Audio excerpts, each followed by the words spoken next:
W sobotę 22 marca Jan Blachowicz stanie przed szansą powrotu na zwycięskie tory, powrotu po prawie 2 latach przerwy spowodowanej kontuzją barków. Jego rywalem będzie Ulberg. Carlos, it's nice to meet you and a pleasure to interview you. I guess it must be a little bit different fight week for you, because I think the stakes for you have never been as high as this time. Yep, definitely. Every fight at this point is just a very pivotal fight for me, or pivotal time in my career. A fight against Jan is definitely going to catapult me to the title shot. So, he's a very well-established fighter, and I'm looking forward to it come Saturday night. So there was a lot of buzz around you even before you debuted in the UFC, partially because of the praises from Easy, from Eugene Berman, and we know they are well established in the UFC. But of course it was a rocky start, but after that all smooth for you so far. Yeah, smooth sailing. I mean, it just gave me a bit of time to readjust everything. I mean, I came from a kickboxing and boxing career, and it gave me a bit of time. I took about just almost a year off that fight where I not got the win, and that gave me time to readjust everything and also study a little more of the game of MMA. So yeah. So the pace that you've took since the UFC has been incredible, and within the 4 years you had 8 bouts. But the beginning of your career was a little bit bumpy, because from the first bout in 2011 there was like 3 fights in 7 years. And I've seen one of your interviews when you've said that you didn't take MMA so seriously at that point. So when was the turning point for you? I think the turning point for me was after the loss. So this was because what had happened was we kind of got put into the lion's den, or put into it a lot earlier than we expected. Okay. During COVID, we got the opportunity to fight for the Dana White in the Dana White Contender Series. And then we were like, okay, well, let's just do it. Let's take that on. This is an opportunity. We didn't know what was going to happen at this point in my career, whether we'd be even able to travel the world. So we're quite loose. We didn't know what was going to happen. So we took that opportunity, and we're kind of ahead 2 years. So the plan was we'd have 2 years to really tune into or study the game of MMA, then go to Dana White Contender Series. But it came a little earlier than we thought. So we kind of got put in there, and then got the win. Happily, we got that win, and then quickly got a fight after that. So there wasn't much time to really go back and study the game of MMA. So after that fight, that enabled me to sit down, and I did a bit of travel back home where I wanted to, go South Island and South Island of New Zealand and do a bit of sightseeing. Gave me a bit of time on my own, and also what really helped was a bit of with the quarantine. After that fight, that loss, I spent a bit of time with my coach Andre, who we kind of just stayed together for 2 weeks, and it was nice. It gave me a bit of time to really study the game and understand the game of MMA. So that helped me to really put myself forward and take it very seriously. Okay, so but at the beginning, correct me if I'm wrong, but the martial arts, not even MMA, but maybe also kickboxing, it was just like a, let's call it, side mission to rugby, right? Because you were practicing at semi-level, and I've got one of your quotes when you said that if you would be so determined in rugby as you are now in MMA, you might be playing in national level.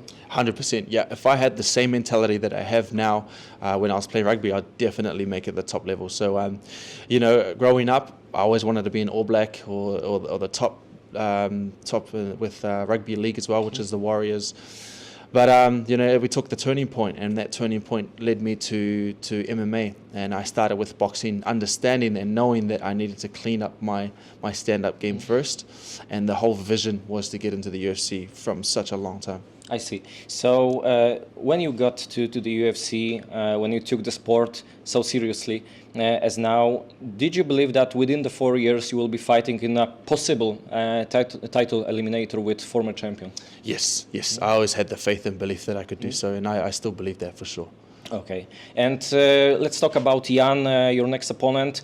In your opinion, is it a big step up compared to your previous opponents, or if you are thinking about Volkan Ozdemir, he's at the similar or the same level? Yep, definitely. Jan Blachowicz is definitely a big step up. He's very well established and experienced, so he's got a whole 10 years ahead of me in terms of his career, or even more. So he's going to come with a lot of experience. So I need to make sure that my hunger is gonna be fed there. Mm-hmm. I spoke to Eugene Berman a few years ago before their fight against between Jan and Izzy, and Eugene said that Jan's style in stand-up it's quite awkward. It's a quote. He said it's awkward style, the way Jan moves. Do you see it in a similar way? Yep, he's got an awkward style for sure, but awkward works. Awkward works a lot. So and it shows with a lot of the fighters now coming up and who are world champions too. So and he's also won the title. So it goes to show that everything works in MMA. Mm-hmm. What attitudes from Jan do you expect on Saturday? Will it be wrestling heavy or more like a barn burner and stand-up fight?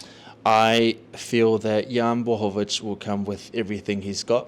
He's a smart player, and it's a game of chess. Okay, so let's go back to this fight between Jan and Izzy 4 years ago.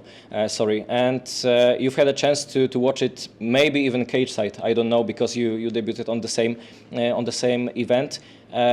Do you think that this fight was maybe helpful or important during this camp for you to study Jan, or not really? In to some degree, yes. The coaches have done their study previously with the fight against Jan Blachowicz, between Jan Blachowicz and Israel. So to a degree, the coaches have already done their extensive study.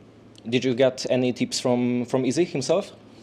Yeah, for sure. I mean, he has tipped me, but throughout the training that we've done, so during his fight against Jan, I was also preparing for my fight, so we're getting each other ready for that too. Mm-hmm. And I think there's quite a puzzle in light heavyweight division right now, because we have Alex Pereira, who probably can get immediate rematch without taking any other fight. We have Jiří Procházka, who knocked out Jamal Hill, and now we have you or Jan on this Saturday. How do you think this puzzle will be solved by the UFC? I think the UFC will give it to whoever is warranted to. Come Saturday night, we put on a big show. Then the winner will get that opportunity as well. So everything, like you said, is a puzzle. It just comes down to what's going to happen this weekend. Okay, so Jiří will be here as well, and probably he will be sitting somewhere cage side. And I wonder, if you win this fight on Saturday, you will be just willing to wait for your turn even after Alex Pereira and his rematch, or if the UFC approaches to you and tells that they don't know who to choose as a second one, you or Jiří will be wanting to fight him? Yeah, anything can happen. I believe that I'm going to be the one for the title shot next. Okay, and the last question from me, should the UFC matchmakers or executives sign the Fight of the Night bonus already? Hey, that's in the plates for sure. I mean, you don't look for it. You don't look for the knockouts. It just comes.